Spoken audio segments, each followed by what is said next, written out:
Ladies and gentlemen, it gives me enormous pleasure at this point in time to welcome everybody to the next segment in the Quantum Leap business show, helping small business owners around the world, giving them ideas and inspiration and insights from a range of different people that we have with expertise in a number of different subjects. It's my pleasure at the moment to welcome Gina Gardiner to the show. Welcome, Gina. Thank you very much for having me on the show. Really pleased to be here. Gina, you've written a number of books, including 3 international bestsellers.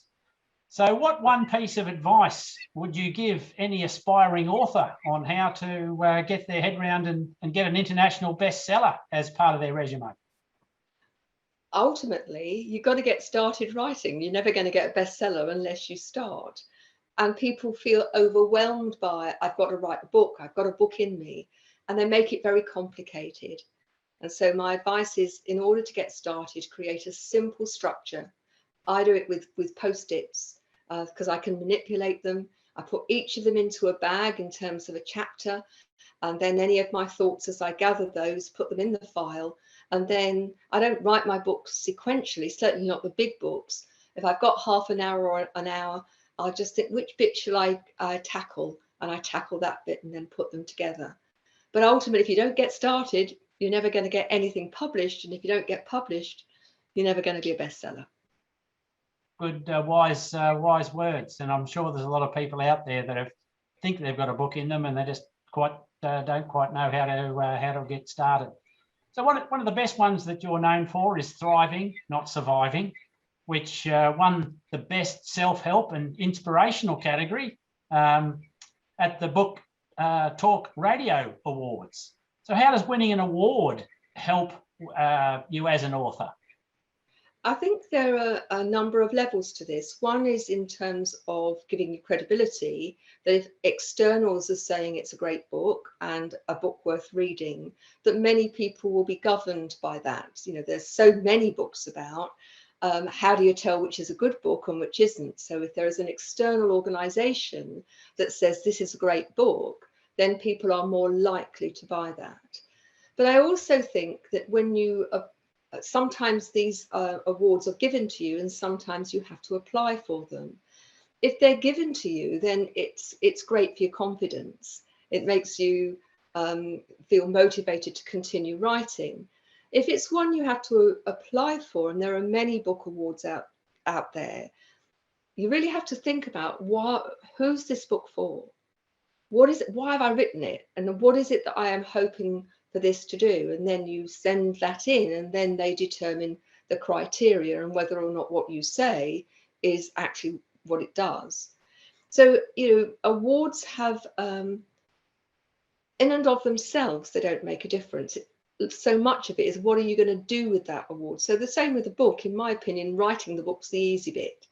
Getting the book out there, getting people to buy the book, read the book, and use the book is the more challenging one. And I think awards are just an easier way of having the credibility. But you've still got to advertise it. You've still got to let people know. Otherwise, it's just another thing that's sitting there and nobody knows about it. Yep. So Thriving, Not Surviving, it's quite a catchy title. So I'm sure most authors, I had Alan Peace on my previous show, and he sold 30 odd, and him and his wife Barbara have sold more than 30 million books. That would be nice.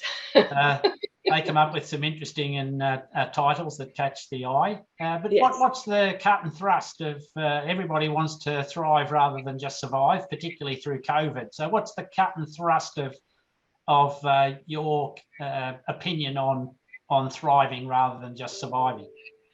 First and foremost, I think there are many, probably the majority of people are surviving, but at least in one area of their life, whether that's their health, their relationships, their business, their professional life, their sense of fulfillment, that they are just surviving and not thriving. But the book, the rest of the title is, you know, the 5 secret pathways to happiness, success, and fulfillment. And the book, if you like, is I brought together at that time over 30 years experience of working with people around empowerment and the development of leadership, particularly enlightened leadership. And what I realized is that there are 5 different pathways, and that you will never thrive unless you pay attention to those 5 pathways. So the first is beliefs, you know, particularly in business. If you believe you fail, it's a done deal.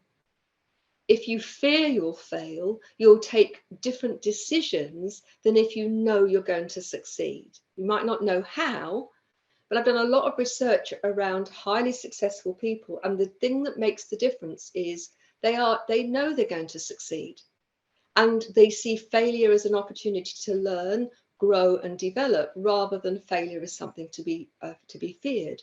So we have beliefs about everything: ourselves, other people, money. That's a big one for most people. Relationships, life in general.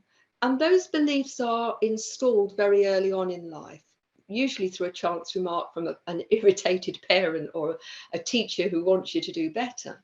And so people latch on to that, and then they look for evidence that they are stupid, or that nobody likes them, or that they're not good enough. And of course, if you look hard enough and you interpret what's going on in the light of that belief, it continues to reinforce itself. So recognizing that you can change your beliefs, and it's important to recognize the impact that the beliefs that you have on your thinking, your emotions, your actions, your language. So that's number 1. Number 2 is around relationships, and the most important relationship any of us have is the one we have with ourselves, because that's reflected in the relationship we have with other people.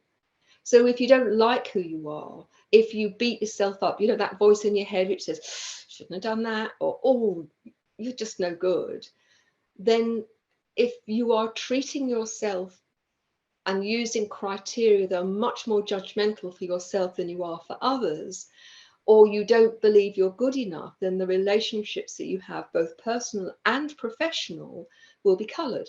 So just a simple example, although the actual example is not simple if you're living through it. You know, people who go through one disastrous relationship after another, then the chances are that that is based on the fact that they do not believe they deserve to be treated well. And so they allow things to go on, rather than the moment somebody behaves in a way that makes them feel small, that those warning bells should start. And ultimately, it's about taking radical responsibility for yourself. And that's a whole book by itself. Yep. The third is how we view success, what motivates us, and how we view success or failure. And you know, recognizing that whilst this is very closely aligned to our beliefs, if we know what motivates us and other people, then we can ensure that we are motivated. And if you are motivated, I don't know about you, but I don't have a problem getting up in the morning or working long hours, because I love what I do. But if you're in a business that really you hate, or there's lots of the things within your daily routine that you hate, you're never going to thrive, are you? You're just going to survive the day. Yep. Number 4 is all about the managing change. Isn't it interesting that change is one of the few constants in our life, like death and taxes, and yet people struggle with change. And those people who want to thrive have to see change as a natural part of what we do, and be ready to step out of their comfort zone, because as you step out of your comfort zone, so it expands.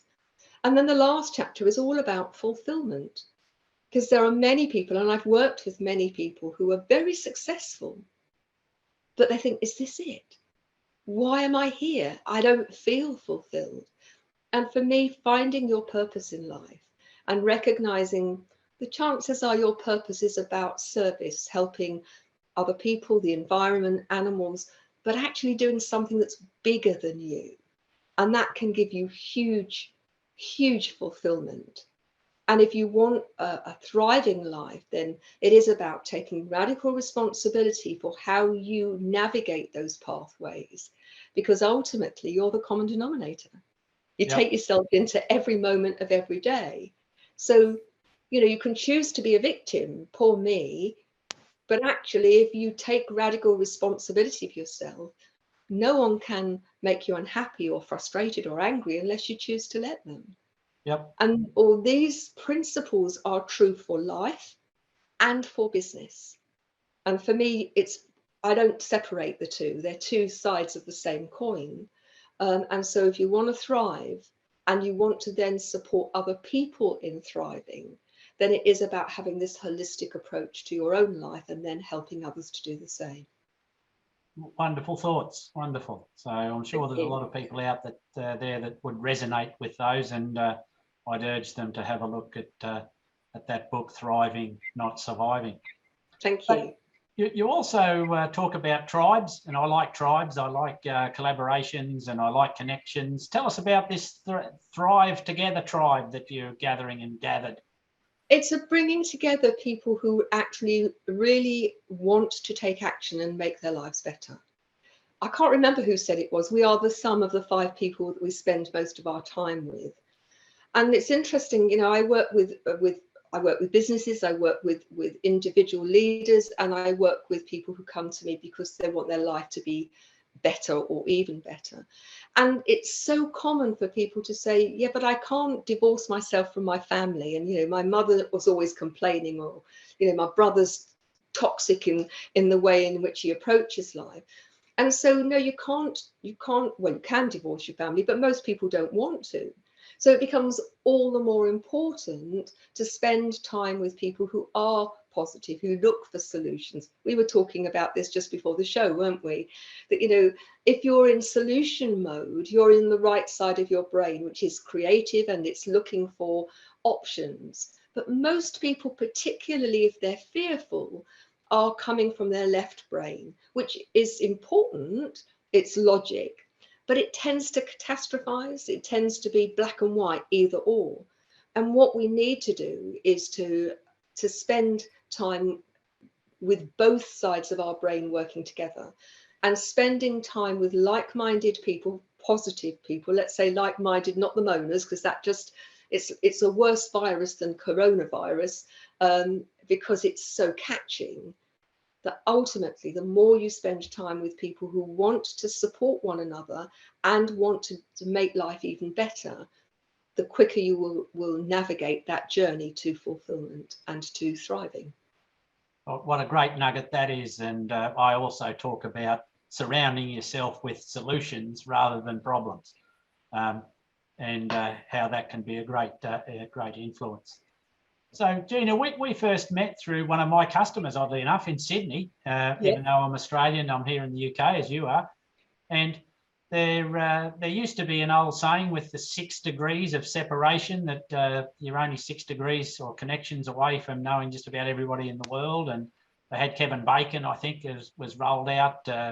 Rod Steiger, or somebody that was a B-class actor, was mooted as the most connected person on earth. But with social media nowadays, there's a lot of people talking about how that could be possibly less than 2 degrees of separation. How important does collaboration play in your life as a part of it?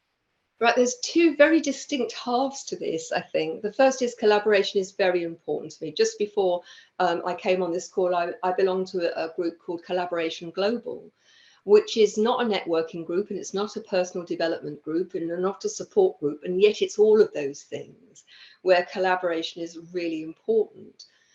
But, you know, it's interesting how many people work on.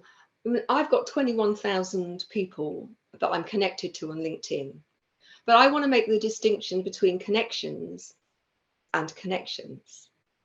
And because you've got big numbers of people that you are connected to via social media or through your email list, for me is not a true connection.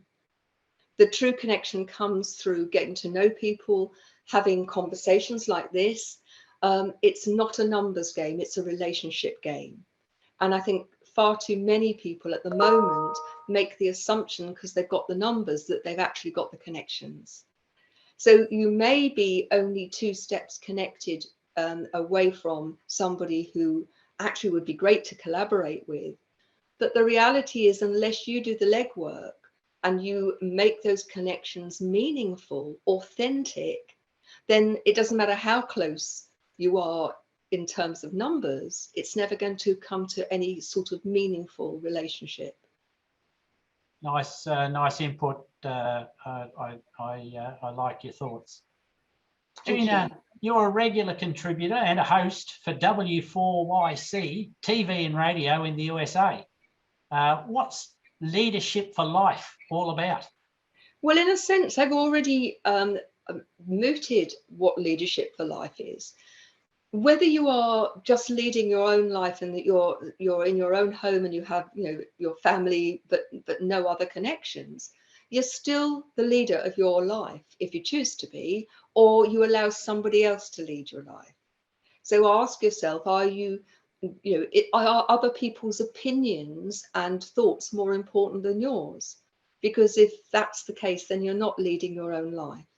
It's about taking radical responsibility. It's about doing the deep dive work on yourself.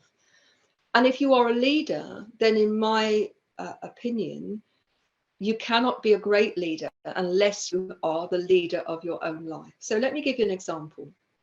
And this is a client that I worked with, and I suspect that many of the people watching or listening to this will resonate. So this is a guy who runs his own organization. It's his business. And as we first started working together, I asked him, what's the problem? And he said, the problem is I can't get the staff. They don't do what I want. They're constantly interrupting me for me to tell them that that's okay or not. And I've got no time to do my own work. And he truly believed that the problem was his staff.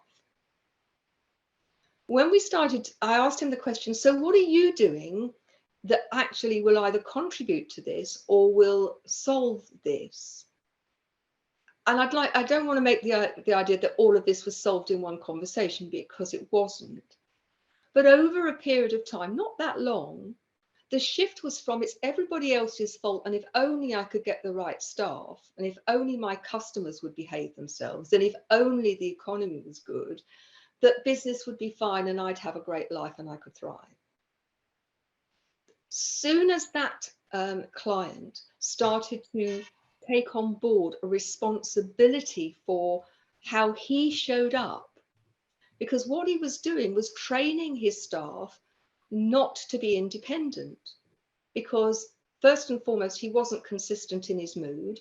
And so some days he would be very hail fellow well met, and other days he'd be very ratty. And so they were nervous of making a judgment about the quality of their own performance, because they weren't sure what that was supposed to be. The expectations were not explicit and not shared. And so we worked on him as a leader. So what's your vision? What are your core values? And together with his staff, we identified what behaviors were needed in order for those core values to be met. What does excellence look like in the context of this organization, and very specifically in terms of the product we create? What does excellence look like in terms of customer service? How can we train our customers so that they can help us help them? And so once you get it in terms of taking responsibility for these things started to shift. So relationships improved. He went from, it was a laboratory that made crowns and implants. They went from being on piecework to working as a team. They started to become a learning organization where Thursdays was learning day. And it didn't matter where you were on the pecking order, you had to do your research, and the learning, they took it in turns to teach one another. They used to work from 6 in the morning till 8 at night because they were on piecework and they wanted to earn the money. That stopped. They worked from 8 until 5, occasionally 5:30, went off on Friday afternoon at 3 o'clock to the pub.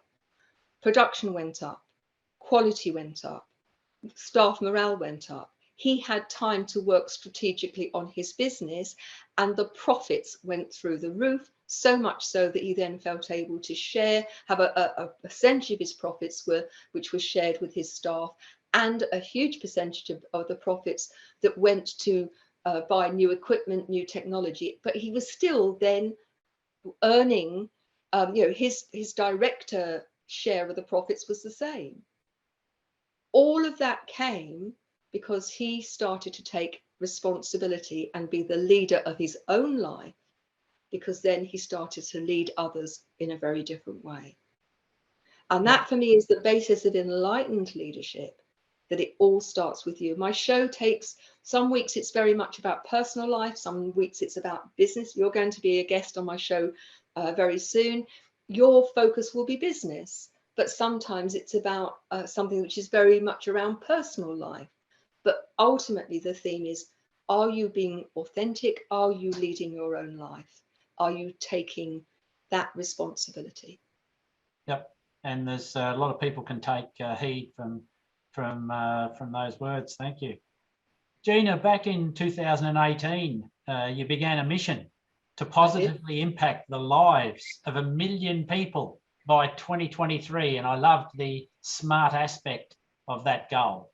What, if anything, has COVID impacted on that, and what strategies have you employed to deal with it? COVID's been interesting, isn't it? And one of the phrases I hate is people pivoting, because if you pivot enough, you end up back where you started, don't you? A bit like a ballerina going round and round and round. Parts of my business were significantly impacted. So the face-to-face work, and it just happened that the profile of the businesses that I worked with, all of those had to shut down completely during COVID. And so I've got two businesses, Gina, Gardiner Associates and Genuinely You. But Genuinely You is all online. It's not impacted by anything other than people's willingness to engage. And so I used the early part of, I launched a big leadership program, a 10-month cohesive program, which is accredited, just 2 or 3 weeks before lockdown. But I took the opportunity to look for people who wanted to become affiliates and to create materials that would support people in their transition during COVID.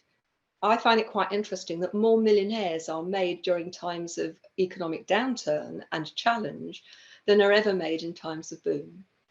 And so it is about, what's your mindset? Go back to what we were talking about right at the beginning. If you have a mindset of problems, oh, I've got a terrible problem. How am I going to manage it? I don't know what to do. As opposed to, yeah, there's a problem, right? What's the solution? Who do I know that might be able to help me? How can I move forward? Those businesses have thrived. And ultimately, my business will thrive because I will change, I will adapt, I will do whatever it requires in order to succeed, because my mission is so important, I believe. Excellent, excellent. And I also agree with pivot. I hate that word. It's sort of, pivoting reminds me of asking the Titanic to become a helicopter. You know, you've got no chance, you know, but you want agility and you want nimbleness to think on your feet rather than definitely rather than be pivoting. Yeah, get very dizzy if you pivot. So people may or may not be surprised that you've got a background in teaching. Yes. And I'm constantly dismayed, and I must say it's getting worse, not better, when I see young people leave education, and some of them university education, with little or no business skills and probably even less life skills. And as a teacher or a former teacher or continuing to be a teacher, what do you think business people can do to change the world as we know it and try and get some of these young people ready for life after they leave the theory of the schoolyard or whatever? I'm really sad about what's happening in education. And if I just tell you that the years my children left, they had to come up in teams with a business that was going to support their going out on their trip on the last week of term. No educational value to it. It was fun. The educational value is they had to come up with a business idea, create it, and earn the money, which they did on a regular basis. So I'm with you. I think that we do children a huge disservice. But I think also one of the things we did in school is we trained teachers, graduate teachers, without reference to a university. And I think that one of the things, in fact, it was one of the first books I ever wrote, which is Kickstart Your Career, how to be the most professional grown-up right from the start. So one of the things they could do is to buy their new people that book. And what it does is it talks about taking responsibility for your own performance, and the impact of trying to cover up your mistakes, and all of those things which we learned, that young people come in and they want to be seen to be doing well, and so they don't always approach it in the right way. But I think if you are in business and you are employing young people, I think it's important to recognize that young people generally are pretty great. They want to do well. They're not, most of them in my experience are not lazy slobs who are trying to get away with it. One of the things that makes you listen to people who've done well, and almost without exception, they will turn around and say, there was somebody who believed in me when I didn't believe in myself, that they encouraged me. They had high expectations of me, and if I didn't match up, they would tell me, but in a way that was developmental rather than crushing. And so if you've got young people within your organization, if your organization is too big for you to do it, then you need to make sure that the structures and strategies are there for these young people to be nurtured. You wouldn't throw somebody into the sea in a storm without a life raft, or we wouldn't do it at all. But we throw these youngsters into a situation where so often there's no real induction. They're just told to get on. They don't know what they're supposed to be doing. They have no idea of the standard that's expected of them. And then they get told off, and that demotivates them. So they are an incredibly valuable resource, but they're like an unmined diamond. You've got to mine the diamond, and you've got to cut the diamond, you've got to polish it. And that takes time and effort. And if you want your business to thrive, recognize that your people are your treasure. We're going into a skill shortage. Those organizations that look after their people, nurture them, grow them, will do well. But if you don't, you're going to be having to pay higher and higher wages to try and get people who won't stay with you, because they will go to somewhere where they feel valued, where they feel somebody cares and somebody wants to help them grow. Yeah, and I've read quite a few case studies on this, and I think income is like number 3 or 4 or even 5. Depending on which piece of research, it can be as low as number 5 as the motivator. Yeah. Number 1 motivator is that people will need to know that what they are doing is making a contribution, and that they need to know that the why is important. So let me just give you a very small example of what I mean. I was talking to somebody the other day that was talking about the shortage of lorry drivers in the UK. And we were talking about, how do you encourage people to come and be lorry drivers? And we were looking at an advert, and the advert said, come and be a lorry driver, this many hours a week, this is the pay, and you needed a particular sort of license. And then we said, well, how about, if you look at what's the why, if you are an organization that has lorries, you're the lifeblood of the country. You are providing a service which keeps everything moving. If you were an organization that really wanted to attract the right sort of people, how about, but you've got to put your money where your mouth is. I need to state that first. We are a company that invests in our people. We see ourselves as the lifeblood of the country. Come and join our team. We will develop you, we will support you, and together we can make a real difference. Which advert would you go for? Yeah, second one's a lot more powerful, isn't it? A lot more emotion. But then, of course, you've got to put your money where your mouth is. It's then no good not caring for your people and not growing them and nurturing them and so on. Yeah. And I think those organizations, those businesses, whether you're a one-man band or you're a big conglomerate, if you want to survive moving forward, then those companies that survive will be those that have a sense of purpose, who engage their people and who nurture and grow them, and who, for me, that's the definition of an enlightened leader. You want to be a profitable, enlightened leader, then you need to take note that ultimately how you operate from the moment you start to create an advert until the moment people retire, you have to be mindful of, are you authentic? Because if you don't walk your talk, you lost it. Yep. Do Yep. you care? Are you compassionate? Do you really, it's not just the what goes on formally, but, by the coffee machine saying, John, do you have a good weekend? Or, John, was sorry to hear that your wife's ill. How is she? Taking that time to really value you as a person starts to create goodwill. And goodwill is rather like a bank account.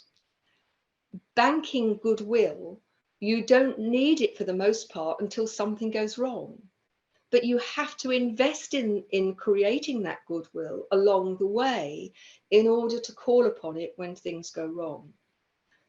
But what lots of companies do is they assume goodwill, and yet they are very numerically target driven, creating targets that are unreachable, that they are always telling people what they're not doing right, but don't take time to say, that was a really good job, thank you. Yep. And they then wonder why, when they need somebody to do something outside the ordinary remit, that people are reluctant to do it. Yep. So Yep. great businesses recognize the value of creating and banking goodwill along the way. You also talk about great leaders having empathy. And it was a funny quote that I saw from Steve Martin many years ago, and it went along the lines of, before you criticise a person, walk a mile in their shoes. And that way, when you do criticise them, you'll be a mile away and have their shoes. What's your take? I've never heard that one. Well, for me, that goes back to lead yourself first. Lead yourself first is you have to recognise that your emotional state impacts on other people. What you say, what comes out of your mouth, is not just the words. So think of the word thank you. Oh, John, thank you so much for allowing me to be on the show. Thank you.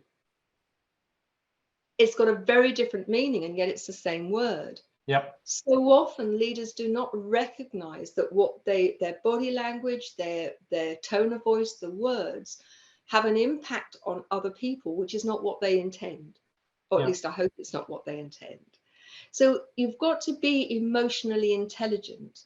And to be emotionally intelligent, a big part of that, it's not the whole thing, is being empathetic. And being empathetic for me is about caring about your people and about your clients and about the environment.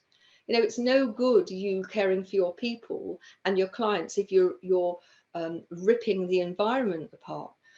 It's my belief that moving forward, that those businesses who want to thrive and want the people within them to thrive have to be empathetic to the people who work there, their clients, and the environment.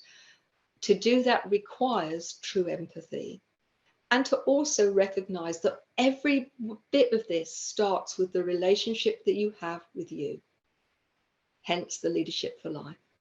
Yep. Gina, you must have met some very interesting people on your journey. Can you pick out anybody or a couple of people or someone that stands out and why they stood out in your memory?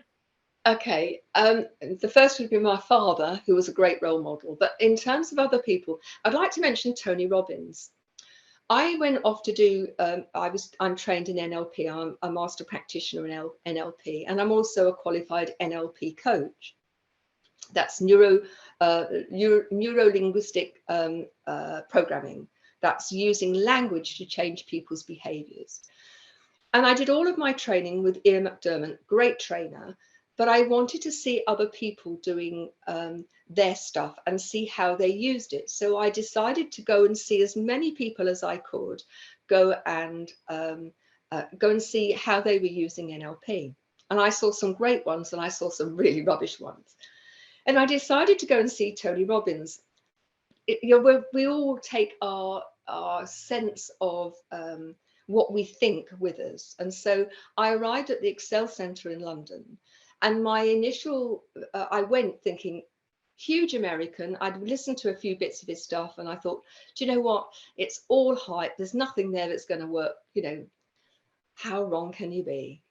There were 10,000 people on the course, 10,000 people.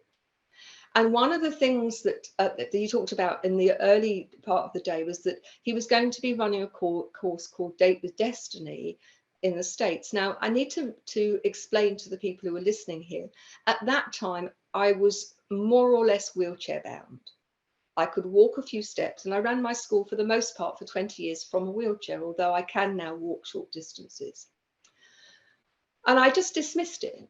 How could I ever do that? I didn't have an electric travel chair in those days. You know, how would I make it to America by myself and do that course? So I just dismissed it. That evening, we were doing the fire walk. That's to walk over hot coals in bare feet, about 25, 30 feet. And I was determined to do it. So I was given help. Somebody held my arm each side, and I was absolutely chuffed, as my dad would say, chuffed to little mint balls to get to the end, sit in my wheelchair, and I hadn't burnt myself. The guy behind me, and he's one of the people that has influenced me hugely, was a double amputee, no legs below the knee. He turned himself upside down and he walked those hot coals on his hands. I was gobsmacked. And I thought, if he can do that, even though I ran my school from my wheelchair, that I did all sorts of other roles outside, I realized I was self-limiting. I then, that evening, I booked my flight and my ticket, went to Date with Destiny, did all Tony Robbins stuff, became a senior leader because his stuff is great. Those two people in that one day were really instrumental in opening things up for me. And I've used that story many times, and I've heard back from people that that made them realize that they were self-limiting. And in turn, that guy, I have no idea who he is, don't know his name, not a clue. I'd love to meet him, because through his action, which he did because that's what he did, that had a profound effect on me and through me with other people. Yep. And I talk about that in my upcoming book, and well, I call that a sliding door moment, if people remember the movies. And, you know, you just happen to be there at the right time in the right place, and that, you know, what seems to be a very innocuous event can certainly change your life.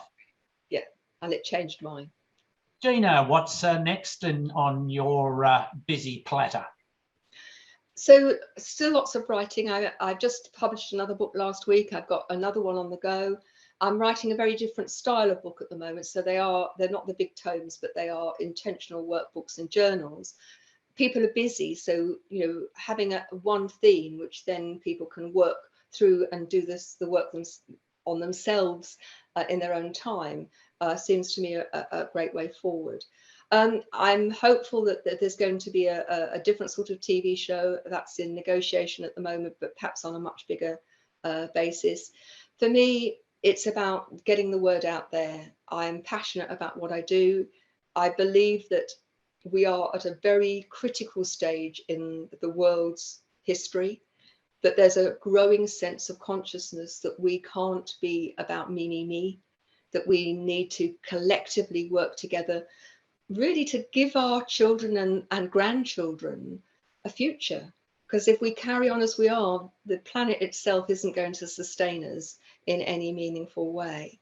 And so for me, it's all about this moving my sense of purpose into reality. And I do that bit by bit, shows like this, client by client, opportunity to speak when people are able to see the books and programs and so on.